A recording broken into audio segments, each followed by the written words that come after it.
안녕하세요. 오늘은 구글 딥마인드의 아주 흥미로운 새 AI 코딩 에이전트 알파이볼브에 대해 좀 깊이 파고들어 볼까 합니다. 저희 앞에 딥마인드가 발표한 기술 백서가 놓여 있는데요.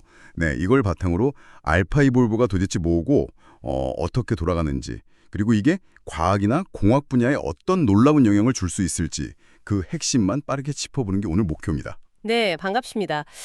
알파이볼브는 그러니까 최첨단 대규모 언어 모델 LLM이죠. 이걸 진화적인 접근법이랑 결합시킨 자동화 시스템이에요. 단순히 코드만 막 짜내는 게 아니고요. 평가 피드백을 받아서 기존 코드를 스스로 고치고 개선해요. 알고리즘을 계속 발전시키는 거죠. 심지어 이걸 통해서 새로운 과학적 발견까지 이끌어낸다고 하니 정말 흥미롭습니다. 그냥 코드 생성하는 LLM하고 비교하면 이 진화라는 개념이 구체적으로 어떤 차이를 만드는 걸까요? 이게 뭐 창의성 쪽인가요? 아니면 최적화 능력인가요? 그거 좋은 질문인데요. 제 생각엔 최적화 능력에 훨씬 가깝다고 봐야 할 것 같아요. 일단 사용자는 풀고 싶은 문제랑 평가 기준, 그러니까 뭘 할지를 정해줘야 해요. 예를 들면 특정 수학 문제를 가장 효율적으로 푸는 알고리즘을 찾아줘. 이런 식이겠죠. 그러면 초기 코드를 주면요. 이게 아주 간단해도 상관없어요. 알파이볼브가 어떻게 풀지를 이제 찾아내는 겁니다. 최적의 방법을요. 사용자는 목표만 주고 방법은 알파이볼브가 찾는군요. 그렇죠. 내부적으로는 여러 LLM, 주로 제미나이 2.0랑 플래시 모델 조합을 쓴다고 해요. 이 LLM들이 기존 코드랑 예전에 시도했던 것들 있잖아요. 성공한 거, 실패한 거 다 포함해서요. 이걸 보고 개선된 코드 조각, 그러니까 디프 형식이라고 코드 변경 사항만 딱 표현하는 방식으로 제안을 합니다. 변경 사항만요? 전체 코드를 새로 쓰는 게 아니라? 네, 그 제한된 코드는 자동 평가 시스템이 바로 성능 점수를 매겨요. 그래서 점수가 좋은 코드는 진화 데이터베이스라는 곳에 저장이 되는 거죠. 이게 다음 세대 코드 개선을 위한 어떤 영감이나 부모 코드가 되는 셈입니다. 이 과정을 계속 반복하면서 최적의 답을 향해서 점진적으로 나아가는 거예요. 그렇군요. 예전에 비슷한 기술로 펀서치라는 것도 있었던 것 같은데 그거랑은 어떻게 다른가요?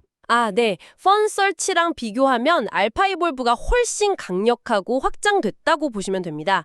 펀서치는 보통 수십 줄 정도 되는 단일 함수 개선에 좀 초점을 맞췄거든요. 근데 알파이볼브는 여러 항수랑 컴포넌트로 이루어진 수백 출짜리 전체 코드 파일도 다룰 수 있고요. 파이썬 말고도 다른 언어도 지원하고 더 강력한 최신 LLM을 쓰니까 훨씬 복잡한 문제도 풀 수 있죠. 그리고 여러 목표를 동시에 최적화하는 것도 가능해졌고요. 와, 훨씬 스케일이 커졌네요. 그래서 실제로 어떤 성과를 거뒀는지 정말 궁금한데요. 백수에 나온 좀 놀라운 사례들 더 자세히 알려주시죠. 네, 가장 주목할 만한 게 무려 56년 동안 풀리지 않았던 기초 컴퓨터 과학 문제를 돌파했다는 겁니다. 56년이요? 네, 4 곱하기 4 복소수 행렬 곱셈이라는 게 있는데 기존에는 슈트라센 알고리즘이라고 해서 49번의 스칼라 곱셈, 그러니까 기본적인 곱셈 연산이 필요하다고 알려져 있었거든요.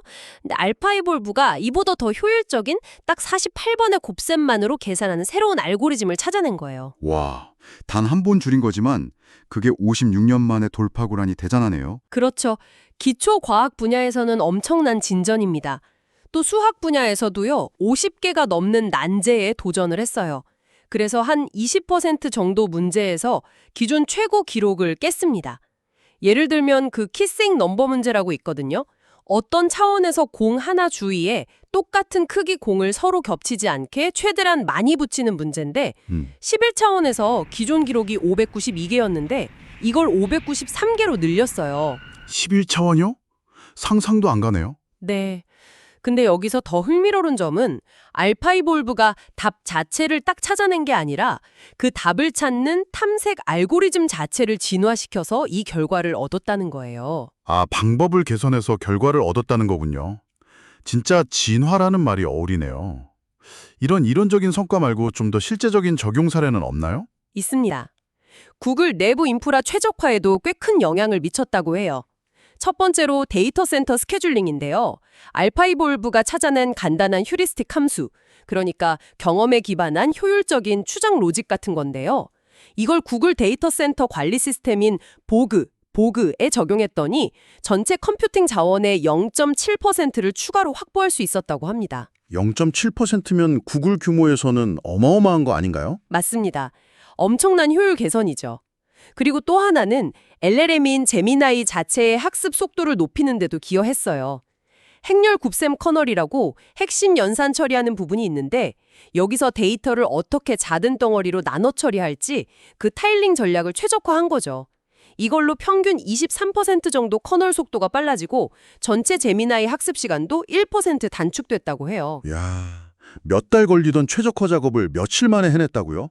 어떻게 보면 제미나이가 스스로를 더 똑똑하게 만든 셈이네요. 네, 그런 측면이 있죠.